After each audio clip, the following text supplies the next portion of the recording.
ህወሓት በዛሬው መግለጫው ጦሬ በድሮን ተመቷል፣ ጉዳትንም አስተናግዷል ብለዋል። ህወሓት በዚሁ መግለጫው የሰው አልባ አውሮፕላን ጥቃቱ በትግራይ ሰራዊት አባላትና በአካባቢው ነዋሪዎች ላይ ጉዳት አድርሷል። ይህ ሰው አልባ ጥቃት የፕሪቶሪያን ስምምነት ሙሉ በሙሉ የጣሰና ስምምነቱን ከባድ አደጋ ላይ ጣለ ነው ያለ ሲሆን ይሁንና ይሄው ደረሰ የተባለው ጥቃት አፋር ውስጥ ነው ወይስ ትግራይ ውስጥ የሚለውን ዝርዝር መረጃ ከመስጠት ግን የተቆጠበበት ሁኔታ ታይቷል።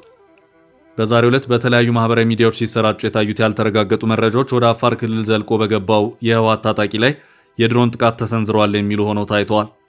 እስካሁን ባለው ሁኔታ በዚህ ዙሪያ የፌዴራል መንግስት የሰጠው ማስተባበያም ሆነ ማረጋገጫ የለም።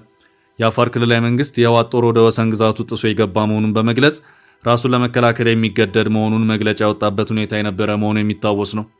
ህወሓትና የትግራይ ጊዜያዊ አስተዳደር የትግራይ ሰራዊት በማለት የሚጠሩት በፕሪቶሪያ ስምምነት ላይ በኢትዮጵያ አንድ መከላከያ ሰራዊት ብቻ እንዳለ እንቀበላለን፣ እኛ ያስታጠቅነውንም ሰራዊት ትጥቅ እናስፈታለን ካሉ በኋላ ነው።